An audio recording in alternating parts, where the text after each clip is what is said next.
압도적 경제 콘텐츠, 저는 이주호 기자입니다. 반갑습니다. 자, 오늘은 해외 경제 정보 드림 시간입니다. 권순우 기자와 함께하겠습니다. 어서 오세요. 안녕하세요. 3프로TV의 권순우 취재팀장입니다. 오늘은 해외 경제 정보 드림 시간입니다. 그 코트라는 지금 그 해외 경제 정보 드림이 코트라에서 운영하는 사이트인데, 네. 그 79개 기관이 모아요. 국내에서 79개 기관이 각자 가지고 있는 정보들을 다 모아서 뭐 해외 비즈니스라든지 해외 경제에 관심 많으신 분들을 위한 그런 사이트를 운영을 하고 있어요. 또 코트라에서 전 세계 127개 무역관이 있거든요. 거기서 매일매일 생생한 리포트를 전해드리고 있어서 관련 소식 저희 3프로TV와 코트라가 함께 이렇게 콘텐츠를 준비를 하고 있습니다. 앉아서 세계 여행. 랜선 여행. 랜선 여행. 근데 뭐 굳이 우리랑 같이 가고 싶을까? 저는 좋은데요. 자, 좋습니다. 오늘은 어떤 주제로 한번 이야기를 해볼까요? 오늘은 고물가에 대응하는 전 세계의 트렌드. 고물가에 대응하는 일단 저는 지갑을 닫았습니다. 전 닫았습니다. 저는 이미 닫았어요. 저는 줄였습니다. 네. 안 쓰거나 싼 걸 사거나. 그렇죠. 이게 뭐 전 세계적인 트렌드죠. 금리도 워낙 높아서 이자도 많이 내야 되고, 네. 물가도 워낙 많이 올랐으니까요. 그래서 고물가, 고금리 시대의 트렌드에 대해서 좀 알아보려고 합니다. 네. 요즘 미국에서 가장 핫한 음식은 뭔지 아십니까? K 김밥이죠. 김밥. 와, 네. 어떻게 알아요? 그 SNS에서 너무 유명해서 저도 누가 만드는지를 찾아봤거든요. 예. 근데 많은 곳들에서 만들고 있더라고요. 네, 지난 8월에 그 온라인 커뮤니티 레딧에서 네. 글이 하나 올라왔는데, 제발 냉동김밥 좀 그만 사세요. 그만 사라고요? 예, 물론 이분이 파는 분은 아니고, 네네. 내가 사 먹어야 되는데 구할 수가 없다. 내가 사 먹어야 되는데 맨날 갈 때마다 품절이 돼서 구할 수가 없다. 막 그랬더니 뭐 나도 여기서 못 구한다, 저기서 못 구한다, 뭐 어디 가면 구할 수 있다, 언제 가면 구할 수 있다, 막 이런 게 엄청나게 막 글이 많이 올라왔다고 해요. 네. 근데 이 상품은 사실 그 시작은 여기였습니다. 2023년 5월. 보면 되게 소박하지 않습니까? 2023년이면 올해 5월이네요. 올해 5월입니다. 얼마 안 됐네요. 올해 네. 5월에 이제 올곧이라는 회사인데, 경북에 있는 경북 구미에 있는 식품업체예요. 여기가 이제 처음으로 이제 냉동 김밥 230톤을 네. 미국에 수출을 하게 된 겁니다. 그리고 네. 세레모니도 이렇게 하게 됐는데, 야. 이분들은 자기들의 그 김밥이 이럴 줄 미국을 몰랐죠. 떠들썩하게 만들지 몰랐을 몰랐죠. 거예요. 이게 트레이더조에다가 이제 납품을 하게 된 건데, 지금 막 SNS나 틱톡, 페이스북 이런 데 올라와가지고 난리도 아닙니다. 뭐 먹는 거 후기 올리고 어떻게 먹어야 된다고 조리법 올리고, 트레이더조뿐만 아니라 H마트, 세위 같이 냉동김밥 판매하는 아시안 식품점 전체가 네. 지금 냉동김밥을 구매하기가 굉장히 어려운 상황이에요. 그래서 뭐 SNS 채널 틱톡에다가 뭐 냉동김밥, 프로즌 김밥 이런 거 해놓으면 막 조회수가 막 어마무시합니다. 우리도 네. 이거 한번 했어야 되는데 네. 구할 수가 없어요. 좀 나오지 않을까요? 근데 이번 거 보면서 많은 분들이 되게 뿌듯해하셨던 게, 김밥에 영어로 김밥이라 쓰여 있었다. 그쵸. 그것도 되게 뿌듯해하셨더라고요. 피자는 피자, 네. 파스타는 파스타. 그쵸. 김밥은 김밥이지. 그쵸. 뭐 이걸 씨위드 라이스 뭐 이렇게 할 수도 없고. 네, 보통 이제 캘리포니아 롤. 맞네요. 그 약간 일본식으로 그쵸. 좀 이렇게 좀 했었죠. 그럴 수 있었는데 김밥이라 써 있었던 것도 좀 뿌듯했고. 네, 조회수가 막 272억 뷰. 네. 근데 사실 김밥이라는 요리가 되게 잘 쉬어요. 그렇죠. 그리고 이제 그 우리 집에서 말아 먹으려면 우리가 소풍 갈 때 네. 집에서 김밥 말면 엄마 새벽부터 일어나 가지고 뭐 1년에 한번 소풍 갈 때 먹는 게 원래 김밥이었잖아요. 그렇죠. 네. 그리고 이게 조금만 지나도 쉬기 때문에 냉장고에 넣어 놓으면 또 맛이 또 없잖아요. 그래서 새벽에 만들잖아요. 예. 그러면 이조 기자네는 어떻게 먹어요? 김밥 좀 오래되면? 그냥 렌즈에 데펴 먹는 정도인데, 그냥 그게 덜 맛있는 거 먹는 정도지 뭐 딱히 조리법이 없었는데. 뭐 은근히 있어요? 그 계란에 부쳐 먹으면 좀 맛있어요. 그래요? 네. 냉장고에 넣어놨던 그 김밥 그냥 먹으면 좀 맛 없잖아요. 네네. 그러면 이제 그 계란 묻혀가지고 프라이팬에다 먹으면 맛있는데. 그렇군요. 예. 근데 어쨌든 우리가 이걸 이렇게 빨리 쉬기 때문에 네. 김밥을 일반적인 식당에서 먹기가 쉽지 않아요. 그래서 외국 같은 경우는 더더욱 그 한식당이라든지 뭐 푸드코트에서 즉석 김밥 형식, 바로 말아서 먹는 형식으로 좀 소비가 많이 됐고요. 그리고 이게 사실 요리 자체는 다양한 재료가 그 안에 들어가기 때문에 이제 한 끼 식사 먹기에는 참 괜찮아요. 네. 근데 이게 보관이 쉽지 않기 때문에, 보관이나 유통이 쉽지 않기 때문에 소비하기가 그렇게 난도가 낮은 상품은 아닙니다. 네. 그렇다고 그러면 소비하기 힘드니까 집에서 만들어 먹는다. 또 재료가 여러 개 들어간단 그렇죠. 말이에요. 네. 그리고 집에서 해먹기도 좀 쉽지 않아서 이래저래 좀 그 뭔가 유통을 많이 해먹하기에는 좀 적절하지 않은 식재료라고 생각을 했는데 이미 그 간편함을 낸 데서 온 냉동 김밥 같은 경우는 뭐 냉동이니까 네. 유통을 얼마든지 할 수 있잖아요. 그렇죠. 얼린 그러니까 상태에서. 이게 아까 보여드렸던 것처럼 경남에서 수출한 건데, 경북에서 수출을 한 건데 이게 미국까지 갔으니까 뭐 유통상에서는 문제가 없겠죠. 네네. 근데 거기에 더해서 미국 소비자들도 이게 그 뭐 고물가의 고금리 시대가 이제 만만치 않은 거예요. 물론 SNS에서 대박이 난 것도 맞지만 뭐 밀키트라든지 아니면 즉석밥이라든지 냉동 비빔밥 이런 것들이 좀 주머니가 가벼워진 미국인들 사이에서 소비가 많이 되고 있어요. 팁 안 줘도 되고. 아, 그죠. 집에서 먹는 거니까. 팁 안 줘도 되고. 예, 그러다 보니까 네. 그 즉석밥이나 냉동 비빔밥 등 쌀 가공류의 대미 수출이 네. 지난해 한 6천만 달러 대비, 그러니까 지난해 6천만 달러를 기록을 했는데 전년 대비 50% 이상 증가를 한 거예요. 그러니까 이게 사실 그 돈 많으면 좀 레스토랑 가서 뭐 네. 고기도 썰고 뭐 폼도 잡고 옛날에는 SNS에 멋있는 사진 많이 올라왔습니다. 그렇죠. 그러니까 레스토랑에 막 네. 망고빙수 8만 원짜리 이런 거 막 네. 찍어서 올리고. 네. 근데 지금은 이제 김밥 올리고 막 나 이렇게 먹어보니까 맛있어, 저렇게 먹어보니까 맛있어. 이것도 어쩌면 이 부분에 대한 어떤 그 트렌드의 변화, 어떤 고물가 고금리 상황에서의 어떤 미국에서 나타나고 있는 트렌드의 변화 중에 하나라고 좀 할 수 있을 것 같아요. 그러네요.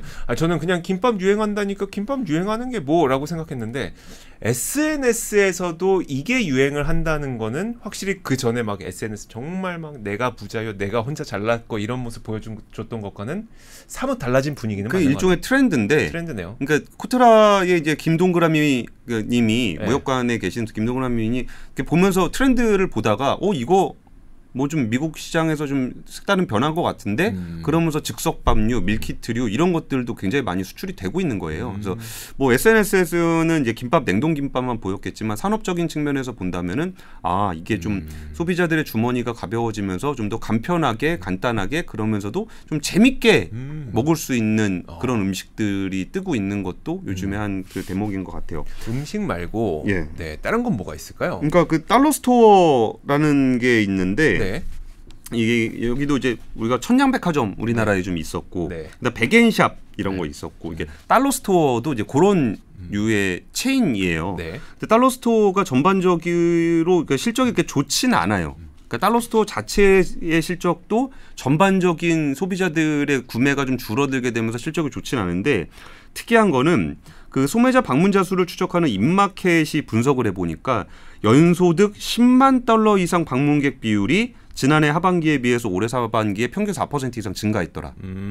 비교적 그래도 10만 달러면은 한 연봉 한 1억 3천 네. 정도 되는 분인데 경제력이 있다고 치여도 예.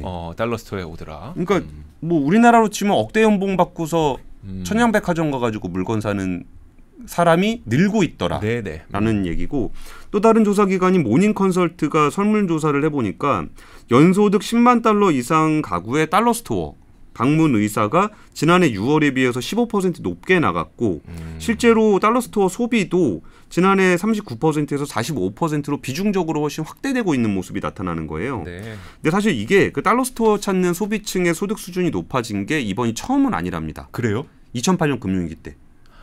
어려워지면 찾는군요. 그렇죠. 그래서 억대 연봉 받는 분들도 이게 달러 스토어를 많이 찾고 있다라는 거고, 그러다 보니까 달러 스토어 기업들도 매장을 계속적으로 확대를 하고 있대요. 그래서 뭐 그 2023년 회계연도 기준으로 달러 제너럴, 이게 달러 스토어 기업입니다. 네. 달러 제너럴의 자본 투자가 19억 달러로 전년 대비 22% 증가를 했고요. 또 다른 달러 스토어 기업인 달러트리 같은 경우도 전년보다 한 60% 정도 투자를 늘렸다는 거예요. 네. 그러니까 뭔가 사람들의 주머니가 좀 가벼워지다 보니까 이런 달러 스토어 같은 업체들이 신규 투자를 늘리고 뭐 신규 매장을 높이고 뭐 이런 걸 하고 있고요.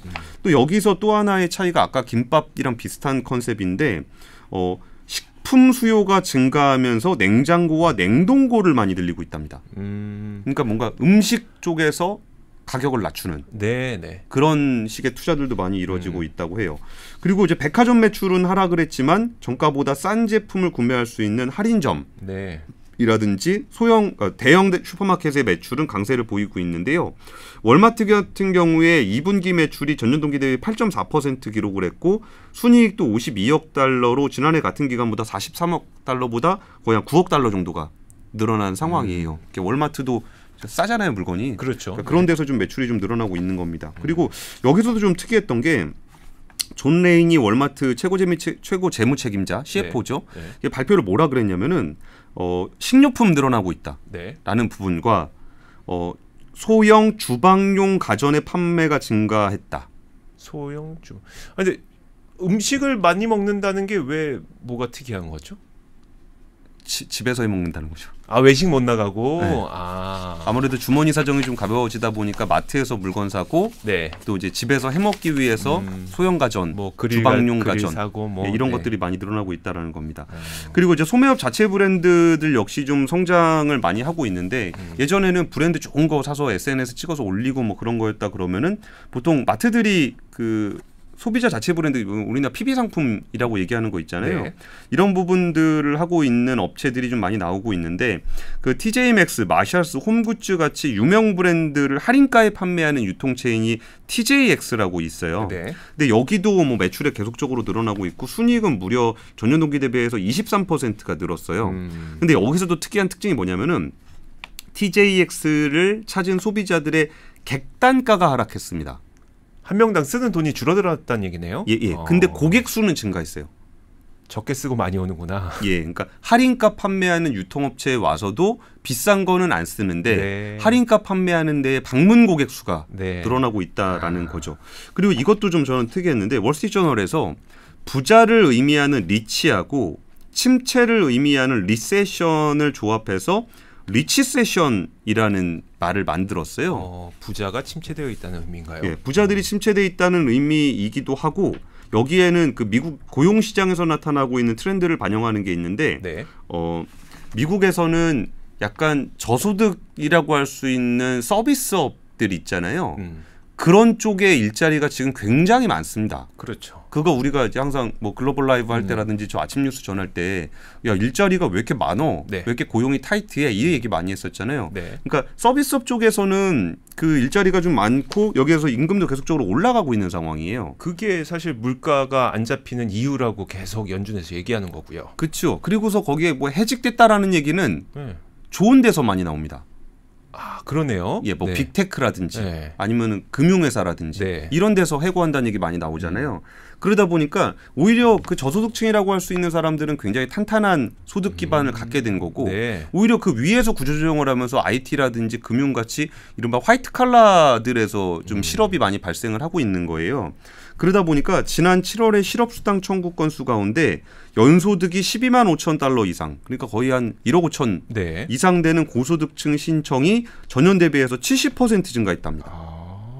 그러니까 보통 실업수당 청구하는 거는 좀 그쵸. 일용직이라든지 이럴 거라고 생각을 했었는데 오히려 그쪽은 좀 단단하고 그 위에서 고소득층이 실업수당 청구하는 일이 많이 나타나고 있다. 네. 이것도 그 미국 시장에서 나타난 그 소비 패턴의 변화 아니면 고용과 연계된 트렌드의 변화라고 할 수 있을 것 같아요. 그리고 또 하나 소개를 드리면은 독일 요새 안 좋다 그러죠. 경기가 너무 힘들죠 지금. 예. 네. 근데 사실 유럽 EU의 대주주가 독일이다라는 독일이죠. 네. 얘기도 하고 독일은 항상 가장 탄탄한 나라였잖아요. 네. 근데 요즘에는 뭐 올해 GDP 성장률이 마이너스 0.3% 기록할 거다라는 얘기가 좀 나오고 유럽도 지금 독일도 쉽지 않은데 그러니까 독일 대우물가에 대응하는 PB 소비 트렌드 프랑크푸르트 무역관의 송계숙 님이 작성하신 리포트예요. 근데 PB 상품이 전체 매출에서 차지하는 비중이 2021년에 40%에서 2022년 42.8%로 증가를 했습니다. 네. 뭐 그 예로 들어본다면은 뭐 알디의 겉바이오, 이데카의 거덴 거스팅 우리가 뭐 잘 아는 브랜드들은 아닌데 네. 독일의 되게 유명한 PB 브랜드들입니다. 독일의 물가 상승률을 보면은 여기도 뭐 만만치 않습니다. 쭉 한 2%대 정도 금리 가다가 여기 10% 가까이까지 올라가서 내려와도 6% 이상 되고 있거든요. 그리고 이게 식품 가격 같은 경우는 2021년 11월 이후에 무려 21%나 상승을 했고 네. 반면에 실질 임금은 4.1%가 줄었습니다. 근데 여기서 이 무역관에서 쓰신 독일 리포트가 좀 재밌는 포인트가 그 PB 브랜드를 대하는 독일의 태도가 네. 좀 느껴져요. 태도. 슈티프 퉁바렌 테스트라는 이제 분석 기관이 있는데 네. 독일 슈퍼마켓에서 판매하는 1000개 이상의 상품을 비교 분석을 한 거예요. 네. 그래서 실제로 PB 브랜드 상품의 품질과 가격을 비교를 해본 거죠. 일반 상품과 PB 브랜드 상품을 비교한 거예요? 아니면 PB 브랜드끼리 비교? 좋은 브랜드하고 PB 상품하고. 네네. 그러니까 좀 싼 PB 상품하고 네. 비싼 브랜드 상품의 품질이 어떻게 차이가 나나 요거를 비교를 해본 겁니다. 네. 그래서 같이 보시면은 이게 뭐 기름 종류잖아요. 네. 바이오 오리지널 뭐 오일인데 여기 500ml에 5.59유로고 여기는 500ml에 4.99유로니까 훨씬 싸죠. PB 브랜드가. 네. 근데 평점이 똑같습니다. 2.1, 2.1 똑같죠. 그리고 여기서도 주스류인데 2.2, 2.2 똑같습니다. 평점이. 근데 리터당 1.16유로, 리터당 0.99유로. 싸네요. 예, 물 같은 경우도 평점은 1.4로 똑같습니다. 네. 근데 가격은 리터당 0.69유로, 1.5리터군요. 이거는 1.5리터인데 0.25유로. 훨씬 싸죠. 그러네요. 그러니까 이런 것들에 대한 분석 보고서가 계속 나온다는 건 싼 거가 나쁘지 않다라는 얘기가 많다라는 거고 그 정도로 좀 이렇게 저렴한 제품에 대한 그 전에 네. 브랜드를 보고 많이 샀었다 그런다면 이제 좀 저렴한 브랜드에 대한 그 소비자들의 관심이 많이 높아졌다라는 거를 좀 의미를 하는 것 같아요. 근데 사실 지난해에 독일의 PB 브랜드가 일반 브랜드보다 가격이 더 많이 올랐습니다. 상승폭이요? 예. 그게 왜 그러냐면은 마진이 좀 적잖아요, PB 브랜드가. 그렇죠. 네. 그러다 보니까 에너지 비용이라든지 물류 비용은 뭐 일반 브랜드나 PB 브랜드나 비슷할 거 아니에요. 같겠죠. 네. 예, 근데 거기에 이제 브랜드의 어떤 마케팅이라든지 이런 거에 대한 비용이 조금 더 이제 일반 브랜드가 들어갈 건데, 그러니까 PB 브랜드가 좀 가격이 싸다 보니까 마진이 작은 상황에서 그 에너지 비용과 물류 비용이 올라가다 보니까 상대적으로 이제 물가 상승폭이 더 컸던 거예요. 네. 뭐 그럼에도 불구하고 이제 그 뭐 PB 브랜드들을 더 선호하는 사람들이 많이 늘어나고 있다라는 건데, 그래서 이제 25개 최우수 브랜드 식품과 최우수 PB 식품을 비교를 해보니까 PB 식품이 한 34% 정도 저렴하더라. 라는 결과를 내놨어요. 그리고 이제 그 입소스에서 PB 제품 중에 인기 품목이 뭐냐라고 해서 설문조사를 해보니까 일단 휴지가 67%로 가장 높았습니다. 네. 근데 사실 휴지 쓰던 거 쓰게 되는 것도 있고 그렇죠. 뭔가 좀 익숙한 브랜드를 많이 선호를 하잖아요. 네네. 그리고 뭔가 싼 거 이렇게 휴지 하게 되면 좀 거칠거칠할 것 같은 느낌도 들고. 네.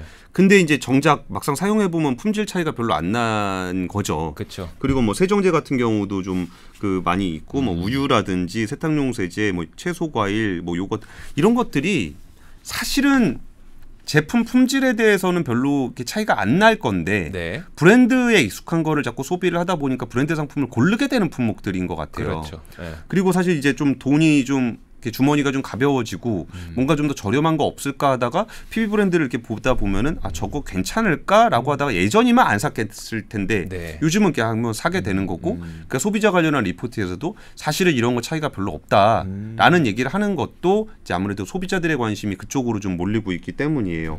그리고 이번에 그 코트라에서 썼던 리포트에서 좀 흥미로웠던 부분은 PB 브랜드의 공공연한 비밀입니다.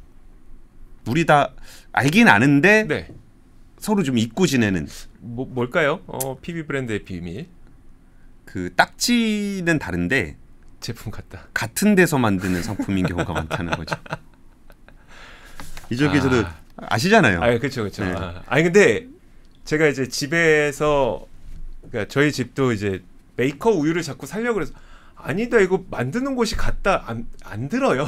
그래도 안 들어요. 그러니까. 네. 그러니까 독일의 시사주간지 포커스에 따르면은 독일 슈퍼마켓에서 판매하는 PB 식품 중에 네. 제품의 생산 공장이 브랜드 제품하고 동일한 경우가 굉장히 많다라는 보도도 나왔어요. 네. 이게 PB 브랜드인 뭐 K 클래스라든지 닐산이, 비스코토 이런 데들이 이제 PB 브랜드인데 네. 그 뒤에는 실질적으로 이제 물건의 인기 식품 브랜드인 뮬러, 밀카, 조트 이게 다 같은 데인 겁니다. 그러니까 유통회사가 이제 유통처에서 만드는 게 PB 브랜드인 거고 네. 생산 공장은 따로 있는 거고 이 생산 공장 물건을 받아서 다른 데서 브랜드 포장을 해서 파는 네네. 그런 경우가 있다라는 건데 그 포커스가 이제 PB 브랜드와 일반 브랜드 제품이 동일한 공장에서 생산된 경우에는 제품의 품질이 별반 없다. 같은 제품. 같은 제품이니까요.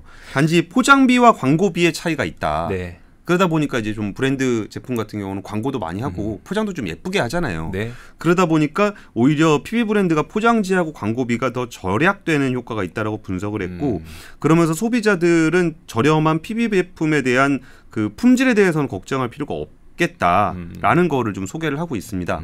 이 얘기도 네. 사람들이 그쪽에 관심이 많다는 거죠. 그렇죠. 그러니까 어떻게 보면은 고물가로 인해서 싼 걸 찾는 가운데 사람들도 제품이 같다면이라는 생각을 조금씩 하게 됐고 그러다 네. 보니까 PB 상품에 대한 그러니까 구매 비중이 좀 더 조금씩 계속 늘어나고 있는 추세인 거네요. 그리고 이제 언론이라는 거는 이제 사람들이 어떤 데 관심 많은지를 반영을 하는 거잖아요. 네. 그러니까 사람들이 항상 고민할 거 아니에요. 아, 이제 좀 벌이가 좀 안 좋아졌는데 좀 PB 브랜드 사도 될까? 뭐 네. 노 브랜드 사도 될까?라고 고민을 하고 있는 것들이 다 인식들이 있다 보니까 언론에서도 이거 사실은 같은 제품입니다. 네, 네. 그러니까 걱정 안 하셔도 돼요. 그런 거고 분석기관에서도 이게 우리가 품질 비교를 해보니까 똑같습니다. 라는 얘기를 하는 거죠. 그리고 이제 언론에서는 아예 그냥 이거 사실 같은 데서 만든 거예요. 그냥 딱지만 다른 거예요. 뭐 네. 이런 얘기들을 하고 있는 것도 그 고물가 시대의 한 트렌드인 것 같아요. 알겠습니다. 그리고 독일까지 봤죠 저희가. 예. 프랑스. 프랑스도 지금 뭐 물가 거의 한 7.3% 찍었습니다. 식품 가격은 거의 18.4% 상승했는데 1980년 이후에 프랑스 통계청이 집계한 데이터에 소비 감소는 전례가 없었대요. 단 한 번도요? 예. 오. 근데 이번에 소비 감소가 좀 나타나고 있다라는 거고 소비내 프랑스인의 한 3분의 1 정도 이거 닐슨에서 조사한 겁니다. 네. 프랑스인의 한 30% 정도가 식품이나 필수 구매품을 제한하고 있고 대량 구매보다는 소량 구매에 이어지고 있고 네. 좀 더 저렴한 제품으로 전환을 하고 있다라고 얘기를 좀 하고 있습니다. 여기서 같이 보시면은 와 이게 식품군 물가 상승률이 여기도 장난 아닙니다. 뭐 버터라든지 이런 거 뭐 23% 올랐고 많이 먹는 뭐 파스타면 네네. 같은 경우도 막 이렇게 늘었고 20% 넘게 올랐고 치즈 및 유제품 20.3% 늘었고 그러다 보니까 유로모니터에 따르면은 2022년에 여기는 하드 디스카운트 시장이라고 표현을 한대요. 좀 무슨 의미예요? 대형 할인점. 아, 하드 디스카운트 시장. 예, 소매판 매출액이 한 2% 정도 성장을 했고 2027년까지 212억 유로로 계속적으로 성장할 것이다라고 얘기를 좀 하고 있습니다. 네. 그러면서 독일에 있는 하드 디스카운트 업체들도 좀 프랑스에 많이 진출을 해 있다라고 하고 저가형 세포라라고 불리는 스페인의 프리마프리도 지난 4월 말에 파리에 매장을 냈었고 독일의 테디, 미국의 코스트코도 프랑스 하드 디스카운트 시장에서 치열하게 경쟁을 하고 있답니다. 그리고 이거를 조금 되게 프랑스적인 표현인 것 같긴 한데 이게 인플레이션 때문만이 아니라 뭔가 이제 슈퍼마켓의 어떤 대량 구매라든지 아니면 과소비에 대한 환상이 약간은 좀 달라진 모습을 보이고 있다라는 평가도 해요. 이거 뭐 진짜 그런지 아니면 약간 프랑스 특유의 허세인지 네. 뭐 이런 거는 잘 모르겠는데 이게 그 가성비 제품이 인기가 많은데 PB 브랜드들이 또 추구하는 것 중에 친환경, 탈플라스틱, 건강 이런 것들을 좀 강조를 하고 있다고 해요. 그러니까 우리가 너무 과소비를 하는 것이 멋있는 게 아니다. 네. 절약하면서 살아야 되고 효율적으로 살아야 되고 이런 것들의 PB 브랜드들이 그 효율성을 많이 내세운다는 거예요. 그리고 전기를 사용할 때도 뭐 태양광 패널이라든지 아니면 에너지 효율이 높은 제품이라든지 이런 쪽으로 마케팅을 좀 하고 있다는 거예요. 그러니까 PB 브랜드는 싼 제품이 아니라 합리적인 제품이고 좀 더 친환경적으로 우리가 포장을 막 엄청 삐까번쩍하게 하는 게 아니라 최소한의 포장으로 친환경적인 제품이다. 라는 식의 어떤 마케팅을 하고 있다라는 겁니다. 신기하네요. 그러니까 싸서 사는 게 아니라 PB 제품 사면 착한 사람입니다. 를 인식시켜주는. 그렇죠. 그게 뭐 소비자 입장에서도 내가 돈이 없어가지고 싼 거 싼 거 산다. 사는 게 아니라 난 그러면 착한 사람이니까. 나는 뭐 지구를 위해서. 그럼요. 그리고 나는 합리적이고 네. 효율적이고 네. 앞으로도 나는 그렇게 살 거야. 뭐 플라스틱 포장 너무 많은 거 안 써. 뭐 포장재 너무 화려한 거 안 써. 에너지도 좀 절감할 수 있는 걸 썼으면 좋겠어. 뭐 육식보다는 좀 더 채식에 가까운. 저도 소고기 많이 먹는 거 별로 안 좋아해요. 그렇죠, 그렇죠. 저 소고기 먹는 뭐 잘 아시잖아요. 알죠. 소고기 많이 먹는 거 별로 안 안 드시더라고 잘. 네. 비싸. 많이 먹으면 돈 많이 들어요. 그렇죠. 이런 그런 느낌. 그런 느낌도 좀 있습니다. 자, 아니 그 프랑스나 독일은 그럴 것 같은데 약간 이제 그 유럽 쪽까지 봤어요. 근데 유럽만 그럴 것 같지는 않고 오히려 인플레이션은 뭔가 그 개발도상국 이쪽에서는 더 타격이 클 것 같은데요. 이번에 그 비엔티안, 그 라오스의 비엔티안 무역권의 이종원님이 네. 이 라오스 고물가 시대 경제 불황형 소비 트렌드 뜬다라는 제목의 리포트를 써주셨어요. 라오스. 네. 근데 제가 이걸 읽어봤는데 네. 이거 되게 그냥 좋은 표현으로 쓴 것 같아요. 그러니까 불황형 소비 트렌드가 뜬다인데 네. 제가 보기에 안 뜨는 것 같아요. 그냥 불황이다. 별로 안 좋은 것 같습니다. 그러니까 지금 그 라오스에는 천냥백화점처럼 그 1만 깁이라는 매장이 있대요. 네. 1만 깁이라는 게 한 0.5달러 정도 되는 매장이라는데 여기가 이제 굉장히 좀 곳곳에 생겨나고 있습니다. 그러니까 물가 수준도 선진국의 고물가하고 차이가 좀 많이 나요. 이게 어느 정도인지 한번 같이 보시면은 2023년 1월에 물가 상승률이 40%입니다. 40%요? 예. 그게 좀 내려오고 있다라고 해도 27%. 연평균으로 뜨지면은 36%입니다. 인플레이션율이. 그럼 이게 조금 매크로적으로도 좀 어려운 상황인 것 같은데 네. 라오스 정부가 이제 상품과 서비스에 대한 지출 부담을 좀 낮추려고 국민들한테 뭘 좀 해줘야 되잖아요. 네. 국민들이 좀 돈이 없으니까 재정 지출을 좀 늘려서 뭘 하려다 보니까 그래도 뭐 국채 발행을 좀 해야 되고 국채 발행을 하게 되면 국채 금리가 올라가잖아요. 네. 그러다 보니까 그러면 좀 달러는 좀 잘 안 들어오게 되고 네. 그런 상황이 좀 이어지고 있는 거예요. 정부 지출을 늘리면은 금리가 오르고 네. 금리가 오르면 환율이 약해지고 환율이 약해지면은 또 여기서 소비자들이 물건을 사는 품목들의 네. 50% 정도가 수입에 의존하고 있다는 거예요. 그럼 또 수입 물가 엄청 비싸죠. 수입 물가 또 올라가죠. 그러니까 이런 악순환에 꼬이면서 환율이 약해지면서 수입 물가가 좀 올라가는 경향을 보였다는 겁니다.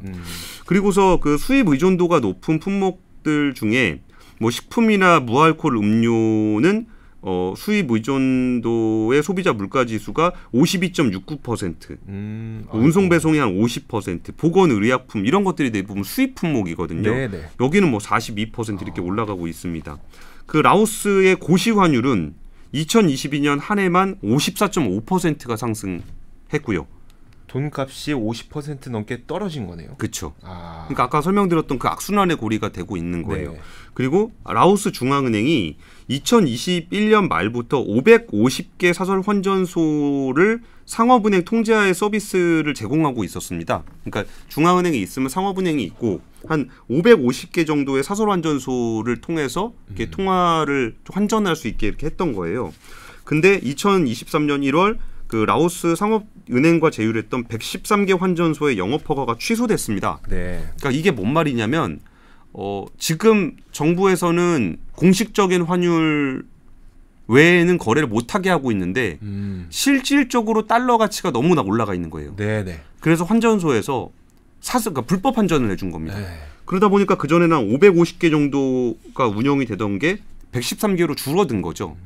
그러면 이게 일반적으로 그거 있었잖아요. 얼마 전에 여행 유튜버가 아르헨티나 갔을 때 네. 공항에서 환전하지 말라고. 네네. 그래갖고 이게 그 달러 풍기 현상이 막 이어지다 보니까 고시 환율 기준으로는 뭐 1달러에 아까 제가 한 뭐 19,000깁 라오스 통화 깁입니다. 네. 그러니까 그냥 고시 환율로는 1달러에 19,000깁 정도 됐는데 비공식적으로는 2만 깁 훨씬 더 넘은 것으로 얘기가 되고 있고요. 그러니까 달러 바꿀 때 공식적인 환전소 가면은 뭐 19,000 뭐 이렇게 주는데 근데 못 바꾼다는 거잖아요. 공식적인 환전소 갔을 때. 바꿀 수 있죠. 바꿀 수 있는데 네네. 얼마 안 쳐주는 거예요. 그러니까 뒤로 거래를 하려고 하는 거죠. 이게 달러 풍기가 되면은 이런 식으로 많이들 거래가 됩니다. 사설 환전소가 훨씬 더 많이 쳐주는 건데 사실 정부 입장에서는 중앙은행을 중심으로 해서 외환이 관리가 돼야 돼요. 네. 그러니까 이제 공식 은행을 통해서 이게 관리가 돼야 되는 건데 사설 원전소 입장에서는 야 저기다 가면은 뭐 19,000깁 주는데 뭐 사설로 드리면은 제가 뭐 2만 깁 드릴게요. 그리고 그 내부에서는 달러가 훨씬 더 비싸게 거래가 되고 있다라는 거잖아요. 네. 이게 그래서 그 음지에서 그 개인 간 거래가 되는 환율은 달러당 2만 깁을 좀 넘어가고 있는 상황이다라는 거고요. 그리고 이제 달러가 수급이 잘 안 되면은 이것도 좀 안 좋은 얘기인데 그 달러가 수급이 잘 안 되고 환율이 좀 약해지면은 소비재 기업들이 밖에서 뭔가를 수입을 해와야 되잖아요. 네. 근데 수입을 하려면 달러로 지급을 해줘야 돼요. 그렇죠. 근데 달러를 못 구해요. 네. 그러면 물건을 많이 확보를 못 하겠죠. 못하죠. 그럼 더 물가 오르겠죠. 그렇죠. 그러니까 거기에는 물건도 없는 거예요. 사람이 돈이 없어서 돈이 없는 것도 돈이 없는 건데 네. 물건 자체가 부족해서 그 재화가 부족하다 보니까 물가가 올라가는 상황. 그러니까 금리가 올라서 내가 돈이 없어서 수요 감소도 있겠지만 네. 밖에서 물건을 못 구해서 금리가 올라가는 상황. 그러니까 고물가의 고금리의 저성장. 스태그플레이션이라고 부르는 뭐 그 정도 현상들이 좀 나타나고 있는 상황이에요. 그래서 이게 어찌 보면은 고물가 고금리가 이제 경기 침체를 유발을 하고 이제 소비 감소, 매출 감소하게 되면은 이게 그 저성장의 악순환에 빠지게 되는 거잖아요. 네. 근데 그럴 때 아까 뭐 미국이라든지 독일, 프랑스 사례들도 설명을 좀 드렸고 이 개발도상국 같은 경우는 그 달러 품귀와 이제 매크로적인 이슈까지 겹치면서 좀 소비 패턴의 변화. 이건 소비 패턴 더 궁극적인 기반이 되는 거죠. 물건 자체가 못 없으니까. 들어오게 되는 상황에 그래서 물가가 올라가 버리는 그런 일들도 발생하고 있다는 얘기들도 좀 코트라가 현지에서 생생한 리포트로 전해주셨습니다. 결국 그 뭐 만약에 개발도상국이나 아니면 저개발 국가 가운데 달러를 충분히 확보하지 못하는 국가들은 대체로 물건을 들여올 수 없어서 예. 물가가 더 과도하게 올라가는 그런 현상들이 일어나고 있다는 게 그 소비의 어떤 근간이 되고 있다. 소비 시장의 근간이 되고 있다. 이렇게 봐야 되겠네요. 예. 그러면서 또 이제 거의 국가적으로는 돈이 없으니까 또 국채 찍어야 되고 네. 그 금리는 또 올라가고 그러면 서민들은 뭐 이자도 많이 내야 되는데 물건값도 올라가게 그쵸. 되고 뭐 비즈니스 할 거리는 많이 없게 되고 이런 상황들이 좀 펼쳐지고 있다는 거죠. 알겠습니다. 전 세계적으로 과연 이 고물가를 대체하는 그 각국의 소비자들은 좀 어떤 행태를 보이고 있는지 해외 경제 정보 드림 시간을 통해서 저희가 자세하게 짚어드렸습니다. 자, 권순우 취재팀장과 함께했고요. 저희 압권이었습니다. 오늘도 고맙습니다. 감사합니다. 복잡하고 어렵게 느껴지는 재무제표와 용어들. 친절한 투자 멘토 사경인 마스터가 매주 새로운 콘텐츠로 알기 쉽게 설명해드립니다. 재무제표 분석과 포트폴리오 구성, 뭐 양대 재무제표라고 그러면 대차대조표랑 손익계산서가 있거든요. 매수 매도 방법, 이때 사는 게 좋겠네, 이렇게 사면 좋겠다. 근데 이렇게 살려면 뭘 해야 되냐면요, 나머지 3분의 1은 놔둬봅니다. 어디까지 가는지. 실전 투자 팁까지 알려드립니다. 오직 3프로 멤버십에서만 만나실 수 있습니다.